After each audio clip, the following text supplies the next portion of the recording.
ஒரு கதை சொல்லு. ஒரு வீரனோட கதை கேளுங்க. வீரனோட கதை. சூத்திரதாரியின் சூதனை எரித்து அகங்காரனின் நெஞ்சை கிழித்து மாயாசுரனை நிர்மூலமாக்கும் துரையாய் நொந்து வெந்தவரின் பரவசத்தை சுமந்து வந்தாள் ஒரு மகாதா.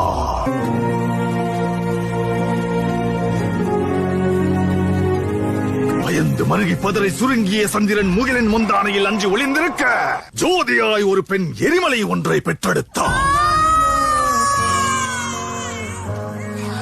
எரியும் தீயினில் பொழியும் மழை போல் சாவின் வீட்டினில் காரனை வென்றவன். ஆணவத்திற்கு எதிராய் கிளர்ச்சி ரூபத்தில் லங்கேஸ்வரனுக்கு எதிராய் வில்லேந்தி நின்றார். எரியும் ஜமதக்னி கோபத்தை மீறி சர்வமும் தான் என்ற பரமனை வினவினார். வேட்டைக்காரரை வேட்டையாட ரணவேட்டையனாய் வந்தார்.